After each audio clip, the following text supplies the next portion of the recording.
How we doing, everyone? Welcome back to the channel if you're new. Welcome. So today is the Sunday forecast, as you can probably tell by the title. We're going to be taking a look at three pairs, and one of the pairs has actually been requested by you guys over on my Instagram, Forex_Loz, if you haven't already checked that out. But it is the Nasdaq100. So I don't actually trade this pair. I know that it's very volatile. It's an absolute monster. So for anyone wanting to trade it or going to trade it, make sure you're using proper risk management. Make sure that you have a real plan and edge on the market implemented, and you trade that edge consistently. Otherwise, I would advise staying away from this pair, as it's very volatile, and I could probably compare it to something like a little bit like gold. So we're going to be just taking a look at the recent price action and taking a look at some potential trading opportunities the week starting the 14th of June. So let's jump over to the charts and take a look. Okay, so starting off with pound JPY. What can we see right now? What can we look at recent price action and what is the market telling us? Okay, we can clearly see that the market is trending down. Okay, we can see that because price is making lower highs, lower lows, lower highs, lower lows, lower highs. What we now have is this area where price has pulled back to. Okay, we can identify this level in the market as a lower high, right? And what we can start to see from this candle here is we can see that price is starting to push down. Okay, price is starting to continue the downward trend that it is in, and if we're going to continue seeing downward momentum, or the trend of continuing pushing down, what we'd like to see is price basically breaking the previous lower low. It's as simple as that, right? What we need to see in a downtrend for price to continue pushing down is we need to see new lower lows being formed. So let's jump into the 1 hour and just see price action a little bit clearer, right? So we can see that the behavior of the 1 hour time frame is also bearish. We can also see that these sellers are still in control. So what we can expect for Monday, depending how price opens and depending if there's any market gaps from the weekend, what I'd like to potentially see is I'd either like to see price pull back to these highs again to retest these resistance to create somewhat of a triple top to indicate, okay, price is not going to continue up. We can then look for some selling positions, or if we scale into our 15, what we can then look for on the 15 minute is we can then start to look for continuation of the downtrend. We can start to look for bearish structure that matches the 4 hour structure that we're in to then continue selling. Okay, so let's jump over to the 1 hour again, sorry. What we can maybe expect, of course, is price to then either pull back if it fails to break, or if we continue to see bearish structure, what we may see is price pull down to these lows. And depending, for me, how I'm going to be trading this is I'm either going to be waiting for price to get down to these lows, or look for some trading opportunities while price is falling back to these lows, or I'm going to be looking for how price reacts to these key levels up here. Okay, so right now we're in somewhat of a range.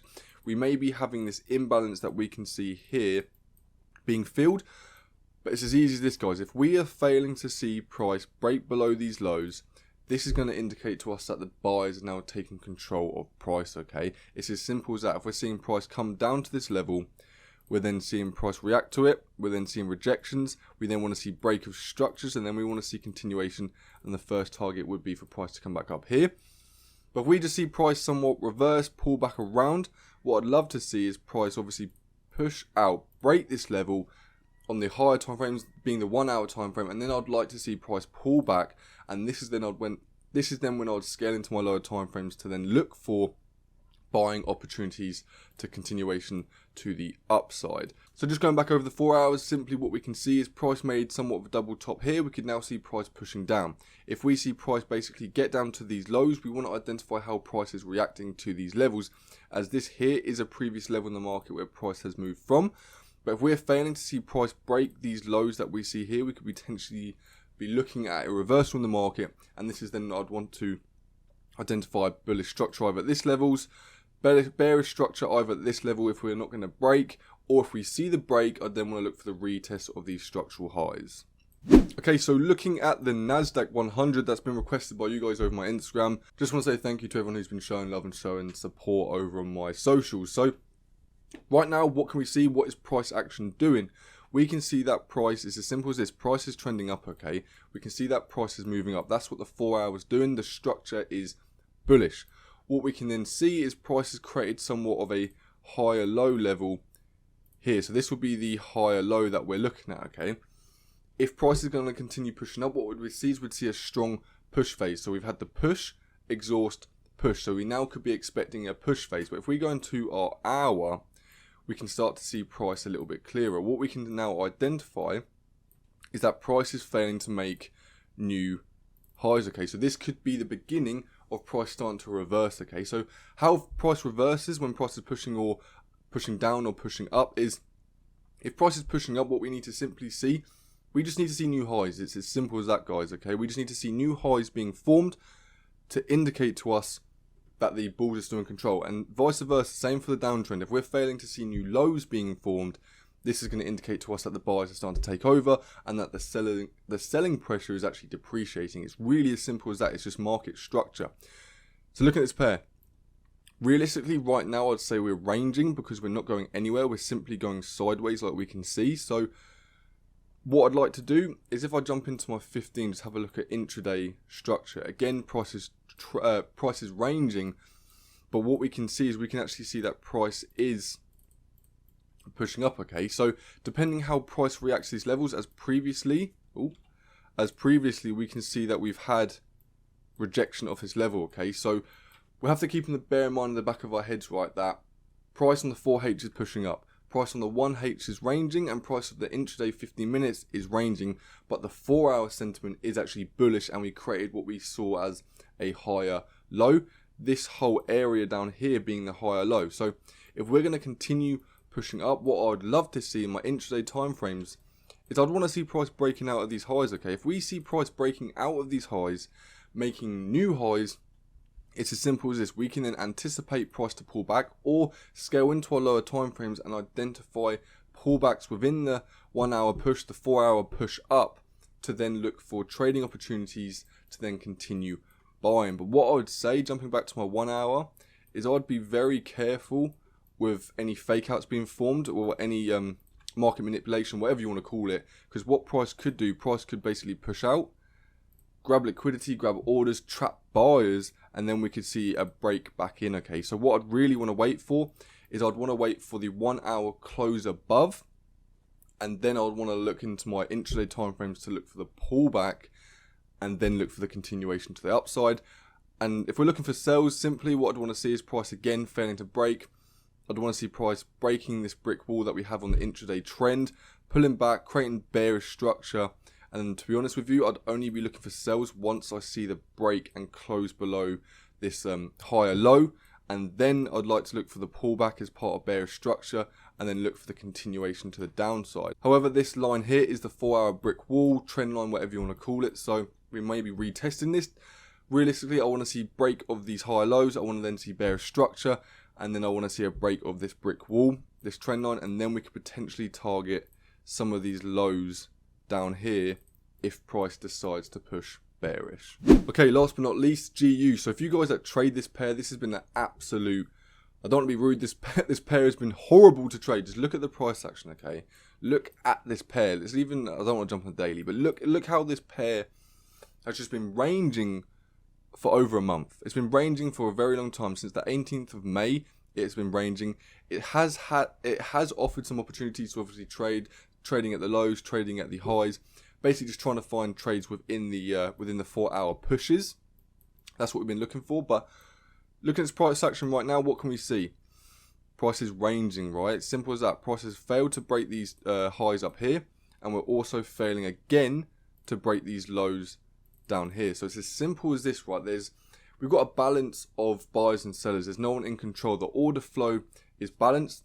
That's why we're seeing price move sideways, okay? So if you want to know it in a more in-depth understanding or in a more in-depth way, it's just there's an equal balance of buyers and sellers in the market. That's why price is ranging, it's moving sideways. So realistically, let's jump into our 1 hour. We can see that we've got a 1 hour trend to the downside, okay? We've got this brick wall here that we've got set. Price is trending down. That's the behavior of the 1 hour time frame, okay? It's as simple as that. But what we can start to see now is we can start to see price reacting at this level, reacting at these lows. So we've got to assume right now the 1 hour trend is down. So let's remain bearish for now. We're seeing price pushing down. The sellers are in control. So come Monday, what I would love to see is, if we're going to look for sales, realistically, I want to see price respecting some of these structural lower highs that we have as part of bearish structure. If we can see price basically pulling back to some of these levels, respecting it, Failing to break through, this would then be a double top sort of pattern. I'd then want to look for more bearish structure, and then I'd probably look to sell back down to these lows. But to realistically, to keep it safe and to really make sure that the sellers are in control and that we're not going to pick up a load of buyers from this previous lower level here, what I'd want to simply see is I would want to see the 1 hour push close below these lows. It's really important that the candle closes and that you don't get caught in any fake outs on the 1 hour. Then I'll be scaling to my lower time frames, looking for the pullback and then looking for the continuation. Something as simple as that. But what we can see now is prices basically starting to create a lot of wick rejections, okay? So we could be starting to see a lot of bullish pressure stepping in. For me, let's jump into our intraday time frame.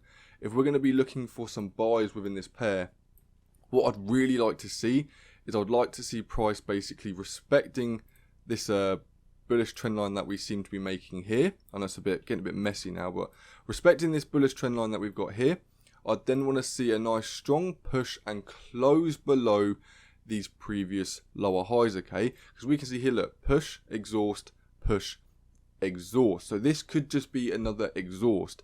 But what we then want to see is price basically breaking previous bearish structure, creating bullish structure. So we see the push out, we then see an exhaust back, and if we can then see wick rejections, momentum shifting candles, I then, to be honest, would be looking for buys back up to some of these highs or potentially targeting the most recent highs. But right now with GU, we're looking very disgusting.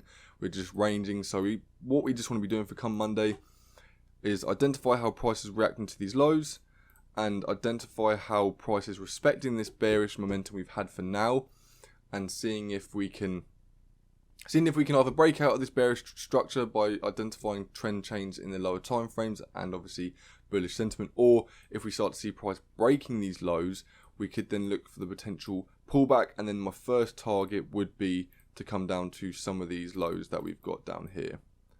Hope you guys enjoyed this one. Hope you've all had a good week. Hope you've had a good weekend. We've got a fresh week starting.